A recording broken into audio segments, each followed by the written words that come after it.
This podcast is for informational purposes only and is not an offer or solicitation of any offer to buy or sell securities. SNN.Network and Maj Soueidan are not licensed brokers, broker-dealers, market makers, investment bankers, investment advisors, analysts, or underwriters. We do not recommend any companies discussed. We may buy and sell securities in any company mentioned and may profit in the event those securities rise in value. We recommend you consult with a professional investment advisor, broker, or legal counsel before purchasing or selling any securities referenced in this podcast.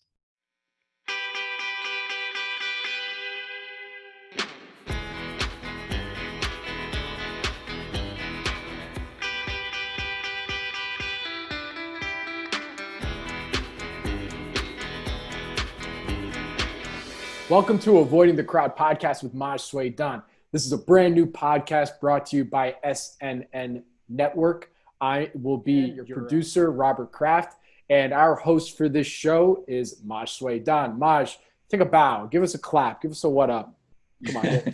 Hey, man. Thanks, man. Thanks for doing this, Bobby. It's really exciting to be here with you and helping investors understand why we think investing in microcaps that's great. There's opportunity in that space. So that is for damn the sure. Opportunity. Hell yeah, that is for damn sure. So let's give I'm going to give an outline to everybody of where we're going with this first episode. So today you're going to hear a little bit of background about Maj. We're then going to be talking about very quickly his investing style and thesis. And then really we want to tell you why we're doing this. You know, why avoiding the crowd? Why this name? And then we're going to give you a little treat. We're going to give you a little sample of what you can expect every single week on this show. So, all right, Maj, let's give the people a little bit of background. You know, how'd you get to where you're at today? Thanks, Bobby. Well, first, I co-founded Geo Investing in 2007. It's a website and newsletter that provides information to our membership base, premium membership base, on what we call Tier 1 microcap and nanocap companies. And we publish articles on stock picks that we're looking at, also educational material, and that helps our members become better investors and understand our process. At least that's our opinion. But we've been going strong now since 2007, so I think what we're doing is working actually. So, but I got started investing relatively early. My dad gave me a book when I think it must have been 17, 18, 19. I don't remember the exact date, but it was One Up on Wall Street, Peter Lynch. And really fell in love with the book. And ever since then, I've became really interested in becoming an investor and making that my career. I went through college with that in mind also, and was investing heavily in college, doing a lot of research. Wasn't really getting a lot what I want out of college. So I did a lot of work outside the classroom to develop my process. And in 1992, I graduated from college and worked at Vanguard and for a couple of years, mutual fund company. And obviously for a stock picker, you don't want to be working at Vanguard all your life. And it's index funds too, and, you know, passive investing. So I eventually left to do my own thing. And that's really, you know, the early part of my history. I'm a full-time investor. I love doing it, and especially investing in nanocaps and microcaps. And as my career has progressed, I'm investing in smaller and smaller companies as I move along, and really loving the journey.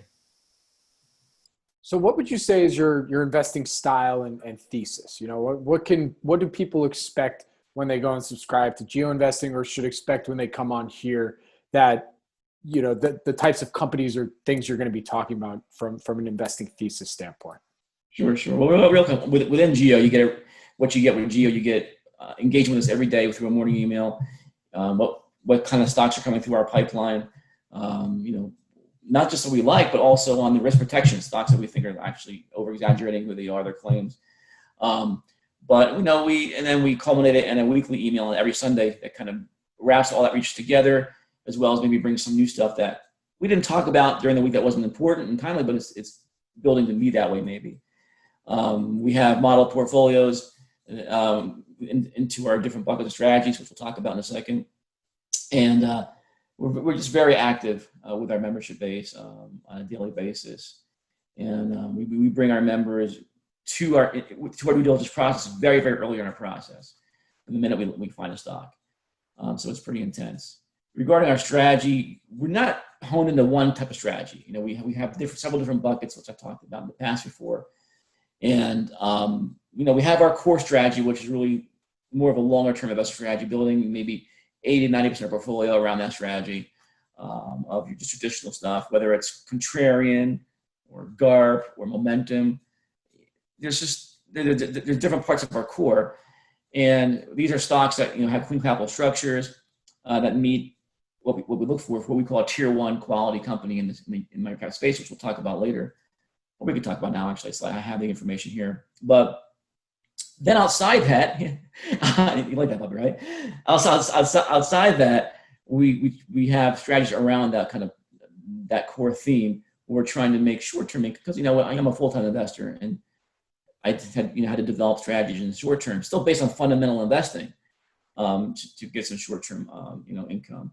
And sometimes those shorter-term type of are outside the core strategies or stocks become core eventually. Like a turnaround might be a short-term type of callous event going on, and that we're playing an inflection point, a turnaround. Well, we might have this is going really well. We're going to keep it for several more years now because we have confidence in what's going on.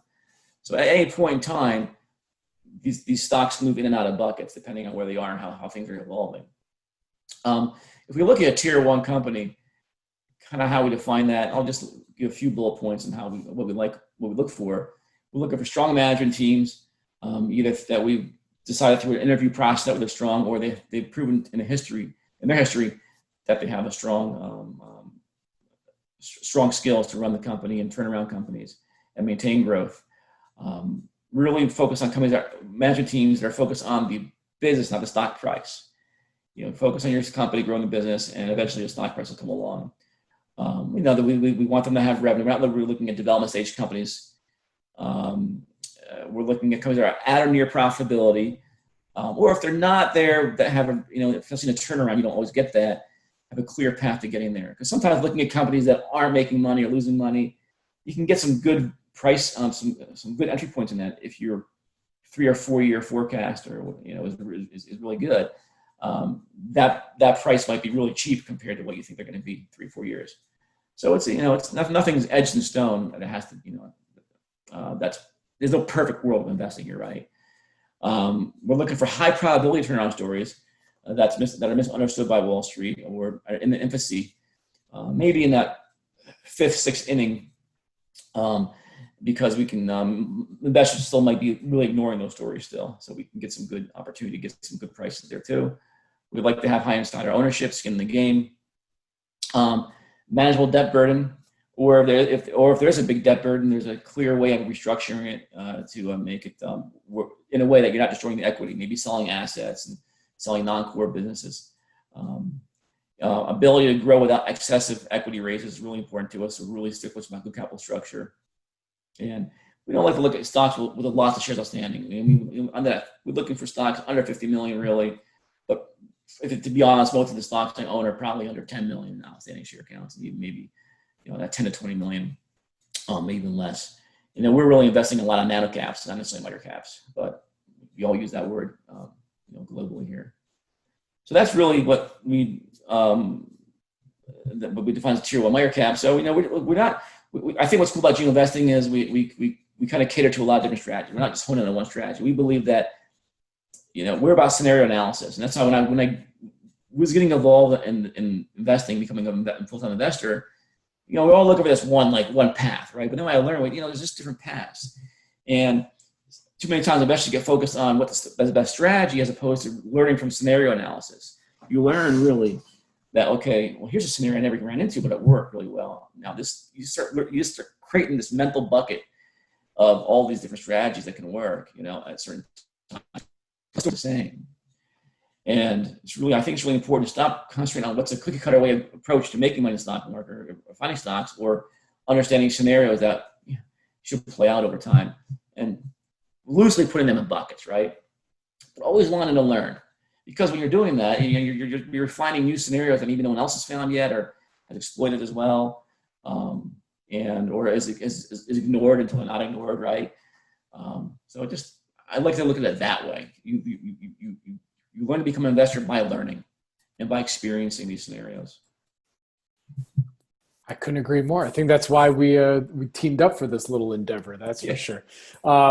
So I should say, Bobby, so we do all, there was a period of time where we were very heavily shorting U.S. listed Chinese companies and pump and dumps. We exposed 22 pump and dumps and I think 12 or 13 Chinese frauds.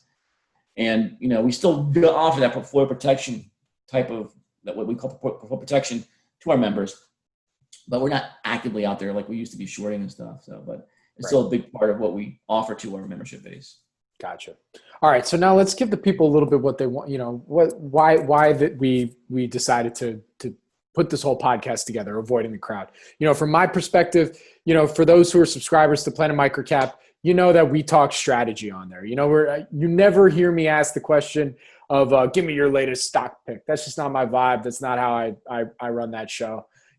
But I've definitely heard the comments and definitely heard the desire to like, hey, Bob, like, what do they think about this idea or that idea? And, while I would never personally ask that on the show, I thought, I think it would be great to have a show that's really digging a little bit deeper into some ideas and helping with idea generation and really giving some good background and perspective on it. And while that's not my expertise, I wanted to work with somebody who I know who's not only a friend, but has been doing it very well for a long time, and that was Maj. I've interviewed him now, I think 4 or 5 times on the podcast, and he's always been a guest on many panels. And, I think he goes after, and the way in which he looks at the market is really interesting and fascinating. Whether he makes money ultimately on it or not, hey, that's hopefully, that's up to Maj we'll see, right? I mean, but at the end of the day, Maj, why did we call it avoiding the crowd? What was our reasoning there? Well, I just think that there's, and part of the reason we're doing this podcast is, and as we're talking about it, I get real passionate, angry about it, how the financial media and the so-called financial experts and the billionaires, hedge funds, and they're like, oh, you don't invest in microcaps, because all the negative stereotypes we're all aware of, fraud and uninvestable and crypto, pot, all development stage crooks. And that's not the case. And it really upsets me that, a lot of these people who say that probably never even invested in the space or have done it unsuccessfully. So it kind of hits, I get pretty angry about it. And I thought this would be a great way to start letting people understand, hey, there is opportunity here. And like in any universe you're playing in, whether it's big cap, Enron or whatever, there's going to be fraud. You just got to do your homework. And you need to take that ignorance and those stereotypes and use them to your advantage. Who cares what they think? Who cares if they think that we're here bottom feeders or whatever? I don't really care. Just BS. And I think that, we're in this land of ETFs, bloated big caps, things that don't make sense. And there's this wonderful kind of great opportunity for retail investors to take maybe a little bit of money and put it in a small part in nano cap strategy, market cap strategy, in addition to their big cap strategy, and get a lot of alpha out of it to just understand it. And and even if it's a situation where people aren't going to adopt a strategy, at least they understand that, hey, this space is out there and it's not as murky as it is, and they respect it. And there's it's a great opportunity just to learn.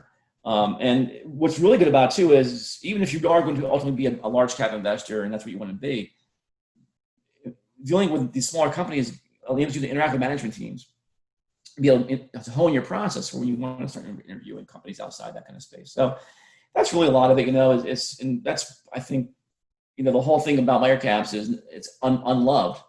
So that unlovedness, that the ignorance, the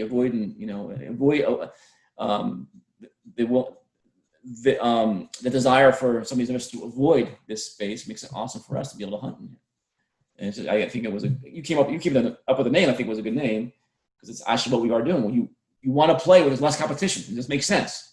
Not only, it kind of works also because I know you and many other of our colleagues out there that are, I hate bottom feeders, but really looking for undiscovered names. And by undiscovered, these are names that don't necessarily have institutional ownership. That was one of the thoughts I had when I was thinking of the name for this, because, that's once a company has, 1, 2, 4 institutional ownership holders, and the stock is still under 300 million in market cap, it's starting to get kind of found.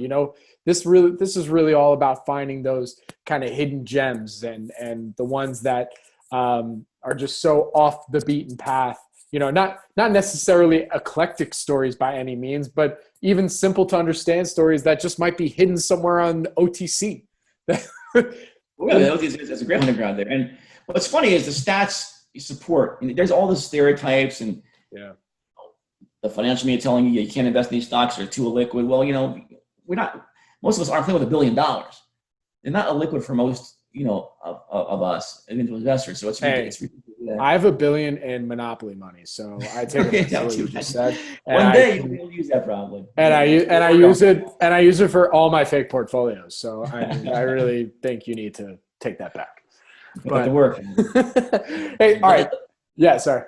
But the stats support. So I know John O'Shaughnessy, in his What Works on Wall Street book, he outlines how much of an advantage you get from investing in smaller, capitalized companies. I think he did a study from like 1927 to 2016, and you had the smallest capitalized companies returned 17.45% compound return versus the larger cap at 9.21. And so the beauty of it, as the individual investor, has the ability more so than a larger investor or a large cap fund or just people with a ton of money to really make that work for them and have a really good impact on their wealth. A Para Capital did a similar study in 1926 2014. Yep. And it was a small cap versus large cap kind of thing of 16.7 versus 12.2%. So everybody can talk about stereotypes and these wonderful, they bring up stories of Fry and the Raya blockchain and things like that. But the facts tell you the true story.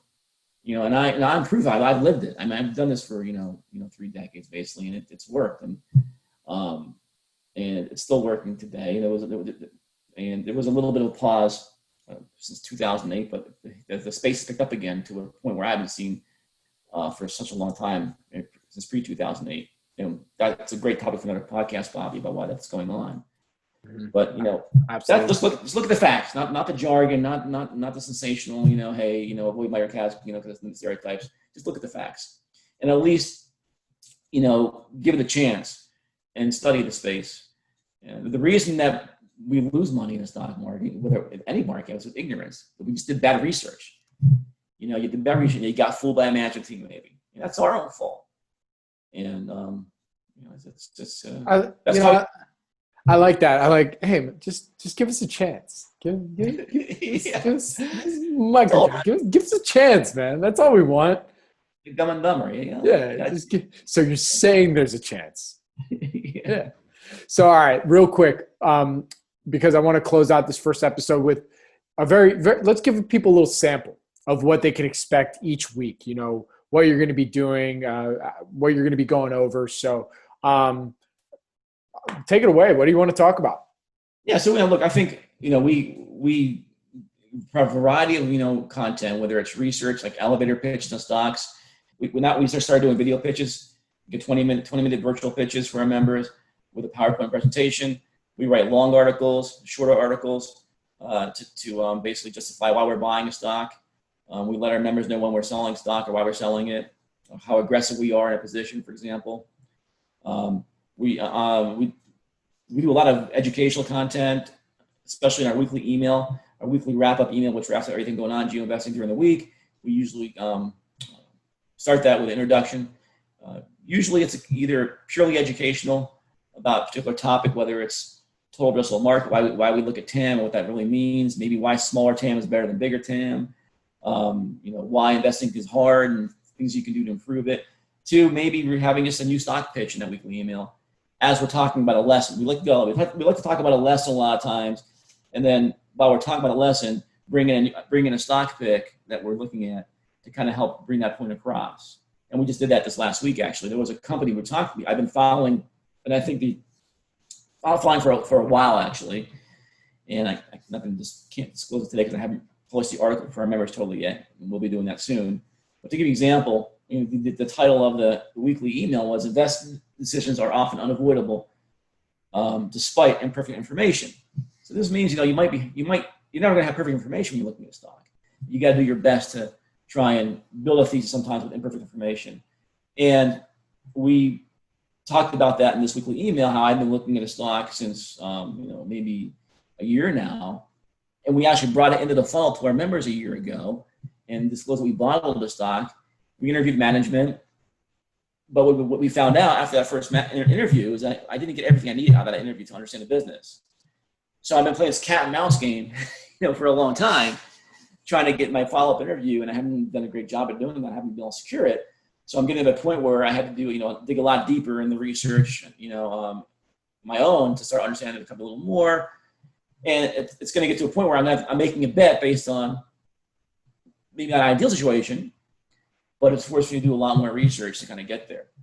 And so we'll be going into this idea with multi-bagger potential. We think, the stock's selling around $2-3. We think it's probably worth like multiples of that over time.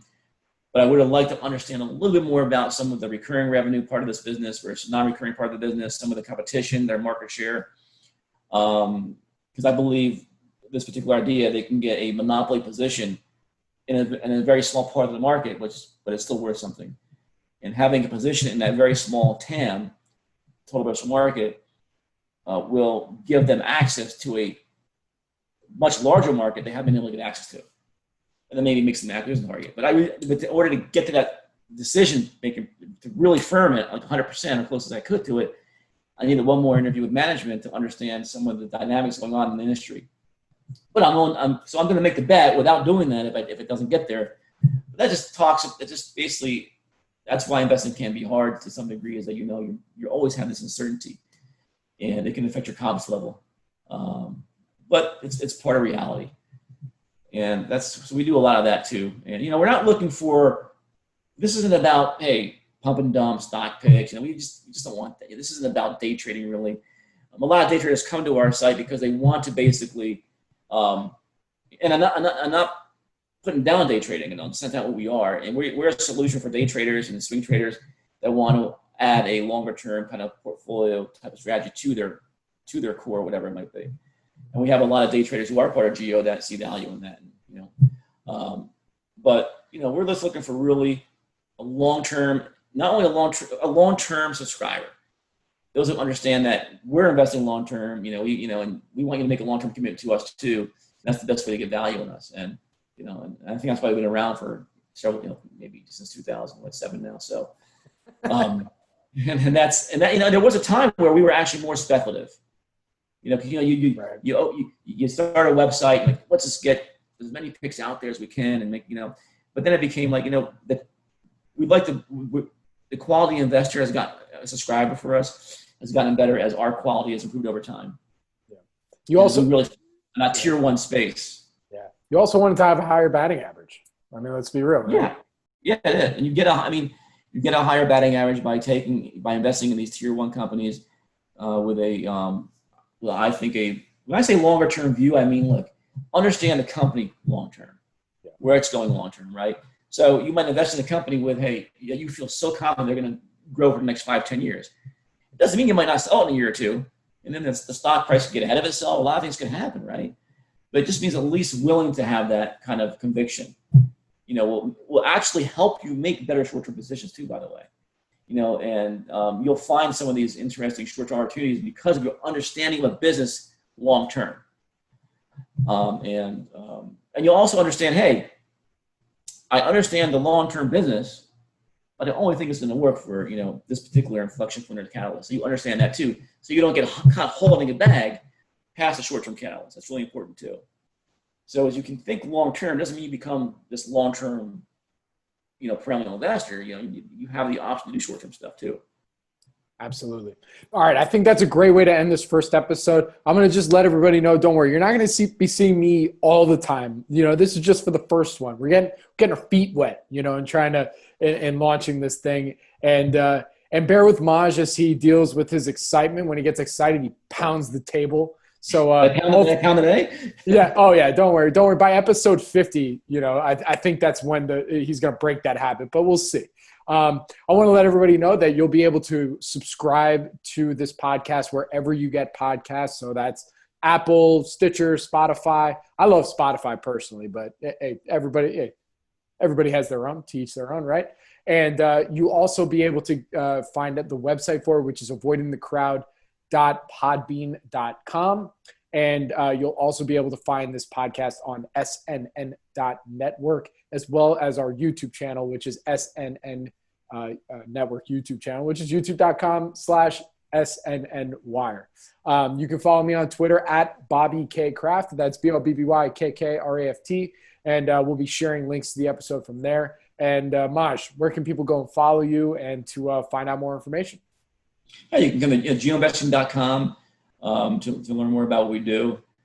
We have a 7-day free trial that we offer, and during that you can always talk to me at any time you want to learn more about what we're doing. And I always have Skype and Zoom calls with potential members. And once you're a member, we'll have there's no limit. It's unlimited how much you want to talk to us. It doesn't matter. Unlimited. You can call me on the phone. We do. Never told me that. My number's 267-246-3263. Email me at maj@geoinvesting.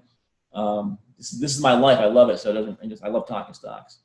And I want to add, Bobby, that even though geoinvesting.com is a premium site, there will be times where I will share an idea as part of a learning process, even through this podcast too. So that will happen from time to time. Absolutely. Well, and Maj, what's your Twitter account? Where can people go and follow you? So at Maj Geoinvesting, and Geoinvesting has an account too, which is at Geoinvesting. Perfect. All right. Well, dude, this was a lot of fun. I'm really excited for this endeavor, and I do hope everybody subscribes, enjoys it, and give us some feedback. We're always looking to improve. And Maj, let's get after it, dude. What do you think? Thanks a lot, Bobby. All right. Thank you. Did a good job. This podcast is for informational purposes only and is not an offer or solicitation of any offer to buy or sell securities. SNN.Network and Maj Soueidan are not licensed brokers, broker-dealers, market makers, investment bankers, investment advisors, analysts, or underwriters. We do not recommend any companies discussed. We may buy and sell securities in any company mentioned and may profit in the event those securities rise in value. We recommend you consult with a professional investment advisor, broker, or legal counsel before purchasing or selling any securities referenced in this podcast.